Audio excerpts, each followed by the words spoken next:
Fala, meu querido capivara, tudo bem? O vídeo de hoje é uma coisa impressionante. Eu joguei contra o mestre nacional Alvin. Impressionante, um jogador fortíssimo, e eu tive a oportunidade numa live dele. Para quem não segue ele ainda, por favor, siga no canal, né? Vai estar aqui embaixo na descrição o canal dele, que é o Alvin Chess. É impressionante o que esse menino joga e é simpático, hein? Vocês acompanhem ele que vocês não vão se arrepender. Bom, sem muita conversa, vamos começar aqui a partida nossa. Então, essa partida foi feita numa live que ele estava jogando com os seguidores dele no canal roxo. Bem, aqui nós temos, ele iniciou ele de brancas e eu, capivareio aqui, humilde, jogando de negras. Então, o Alvin jogou o E4, eu joguei C5, cavalo F3, E6. Eu gosto muito de jogar uma abertura que é a Taima 9, né? É uma abertura que eu tenho uma certa facilidade com os lances, né? Não que eu jogue de maneira perfeita essa abertura, né? Mas, né, é uma que eu me identifico mais, vamos dizer assim. Ele rompeu com D4, posição aberta, eu capturei, né? C por D4, cavalo por D4, cavalo C6, né? Tudo aqui, tudo certo, eu tentando atacar o centro do tabuleiro, né? Ele jogou com cavalo C3, que é o mais comum, e eu joguei o meu A6, né? Esse A6 evita uns saltos aqui de cavalo em B5, que incomodam muito. Na verdade, se esse salto acontece nesse tipo de variante, normalmente as negras ficam perdidas. Dificilmente ela vai conseguir desenvolver o jogo, porque esse cavalo salta para cá e salta na casa de D6, porque agora já não tem mais esse peão aqui, não está mais defendendo a casa de F6 e de D6. Então, quando eu movimento esse peão, eu não posso deixar de forma alguma que um cavalo entre aqui em D6. Tá? Esse é um princípio. Ele jogou então bispo E3 e eu joguei dama C7. Essa dama ela é importante, por quê? Porque ela apoia um ataque aqui na coluna aberta, ela evita um bispo em F4 e agora não tem mais o salto de cavalo aqui em B5. Então ele seguiu com o desenvolvimento, ele jogou um bispo em D3, eu joguei cavalo de G em E7 e aqui é uma tentativa que eu tenho de tentar trocar um pouco de peça nessa abertura, porque veja, as minhas peças ainda têm uma dificuldade de desenvolvimento. Enquanto ele já está cheio de peças no centro do tabuleiro, as minhas ainda estão aqui, ó. Eu ainda não roquei, meus bispos estão bem lá para trás. Então, a minha ideia aqui é trocar um pouco de peça na abertura. Ele jogou a dama D2, eu não sei ainda se ele vai rocar pequeno ou se vai rocar grande, então fica essa dúvida. Bom, eu acabei capturando, né? Cavalo por D4, bispo por D4 e cavalo C6. Bom, nessa situação agora, eu estou atacando o bispo dele, que está desprotegido, né? Afinal, aqui ele não vai querer trocar de forma alguma, mesmo que tivesse protegido, porque o par de bispos nesse tipo de situação é muito importante. E aqui eu já consegui desenvolver aquele meu cavalo e abrir a diagonal para o meu bispo, né? Então ele voltou, né? Como diz o Rafael Chess, como diria o quem? O Armando. E eu joguei bispo B5, aproveitando da cravada, né? A ideia minha aqui é bater na coluna aberta, né? Então indiretamente a minha dama também ataca esse ponto. Então quando eu movimento o meu cavalo para alguma situação, eu posso estar fazendo e dobrando os peões, eu posso fazer a captura e dobrar os peões da ala da dama. Ele não quis nem saber, jogou A3, expulsando o meu bispo. Eu voltei o meu bispo para A5 e ele rocou, né? Ele rocou e eu aproveitei para rocar também.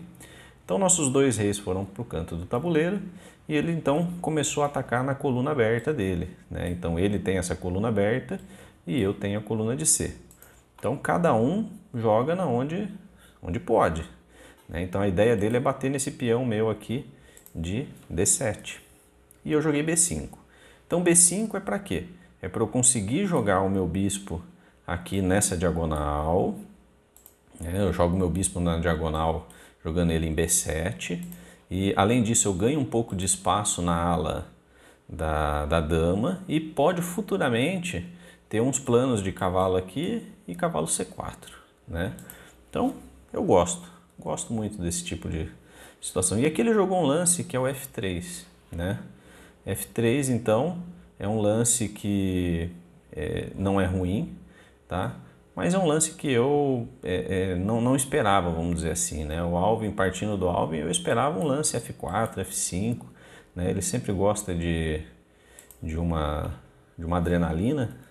Então eu joguei aqui o meu bispo em B6, ele voltou a dama, eu capturei, capturou de dama, e aí eu desenvolvi o meu bispo em B7.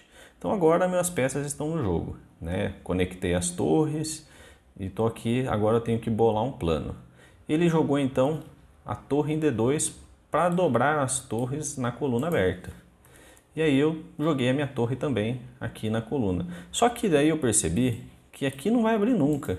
Dificilmente eu vou conseguir romper, porque ele tem esse bispo dele aqui, ó, que defende esse peão e não tem nada que eu possa fazer para tirar esse bispo daqui, né? Então ele dobrou e eu joguei cavalo, esperando, né, fazer alguma coisa assim, né, de tirar o bispo e terminar de abrir, agora que eu também tenho duas peças na coluna aberta, mas ele não quis nem saber, ele voltou, né, ele não quer trocar o bispo dele no meu cavalo. E eu então aproveitei e fiz a estratégia que ele estava usando. Coloquei o meu bispo para defender o peão de E7.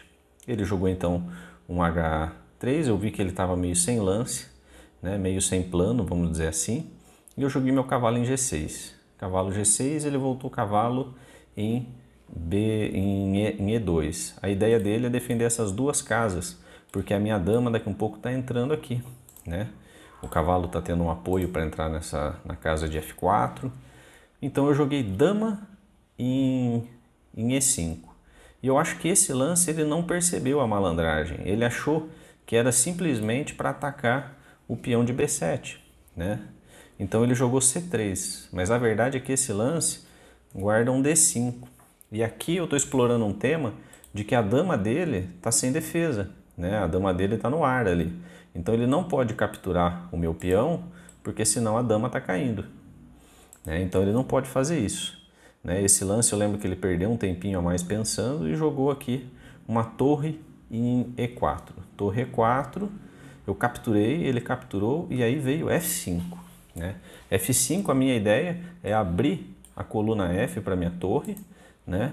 E bom, e a princípio eu estou ganhando esse peão, né? Ele ofereceu a troca das damas. Aqui eu não posso trocar, porque se eu capturo, ele captura de cavalo e o cavalo defende o peão, né? Não que ele esteja ganho aqui, mas eu não gosto dessa situação. Então eu optei por avançar o peão. Avancei o peão, ele jogou triplicando na coluna D, né? Aqui eu e ele já estamos com pouco tempo, 30 e poucos segundos no relógio para cada um, e eu joguei cavalo em H4. Cavalo H4 eu já estou tentando montar temas de mate aqui, né, no rei adversário. Ele voltou o cavalo para C1, né, para manobrar as peças, para tentar criar aqui uma defesa, e eu joguei em F3. F3 é forte, porque se ele captura de peão, eu capturo de cavalo, a torre está dando apoio para o meu cavalo, e é cheque, e eu estou dando mate, na verdade, aqui, né? Ele vai ter que fazer alguma coisa aqui para não levar mate. Ele vai ter que provavelmente sacrificar a dama, mas isso não vai mudar, porque a minha dama entra ali dando mate. Então, nessa situação, ele jogou um dama E3. Dama E3 eu capturei. Esse lance eu não sei até onde que ele foi forte, tá? Eu acho que avançar esse peão seria manter a pressão, né? A qualquer momento eu poderia promover, e eu acho que seria até mais forte. Mas enfim, eu capturei bispo por, eu estava com pouco tempo e eu joguei esse lance que não é bom. Esse lance não é bom porque ele entra com cheque, eu capturei, capturou com cheque aqui em D8, então meu rei teve que andar, né? Eu poderia tentar trocar aqui, mas para mim não vale a pena, né? Então eu joguei um rei em F7 e ele jogou dama D4, oferecendo a troca das damas. Mas eu falei o quê? Não, vamos ficar por aqui mesmo. Nessa situação, ele jogou cheque, né? Ele jogou dama em A7 cheque e eu joguei o rei em G6. E agora ele não tem cheque, a minha dama está atacando o cavalo e minha dama está atacando também, dando mate em G2. E aqui ele percebeu que estava ruim. Eu tinha 4 segundos no relógio e ele tinha 10. E aí aqui, como diz o Molina, ele começou a entregar a lasanha, né? Então eu comi, capturei, ele não viu que ele tinha jogado a torre no ar, eu capturei com a dama, ele tentou ganhar um tempinho para tentar me enrolar no tempo, né? E acontece, né, gente? Blitz enrolar no tempo não é demérito de ninguém, não, né? Faz parte do jogo, então é vida que segue. Capturei, ele jogou rei em H1 e com apenas 2 segundos, ponto 2 no relógio, eu capturei bis, dama por G2 e dei mate, né? Eu já nessa situação eu estava tremendo, né? Eu imagino, eu estava jogando uma partida online aqui, né, contra o Alvin, eu já estava me tremendo inteiro. Imagina se fosse ao vivo, eu tinha perdido com certeza, né? Ia ter caído a minha seta, eu não tinha nem conseguido começar esses ataques, meu. Mais uma vez, muito obrigado, Alvin, pela oportunidade de jogar. Com certeza, se eu jogar mais umas 100 partidas com ele, eu vou perder as 100 partidas, né? E eu acredito que, na verdade, eu ganhei porque ele estava conversando com o pessoal, né? Ele era uma partida de live, não era uma partida que ele estava focado 100% em mim. E eu acabei levando uma sorte aqui, né? Que deu tempo de ganhar. E, bom, espero que vocês tenham gostado e aprendido alguma coisa com esse vídeo. E é isso aí, um abraço a todos.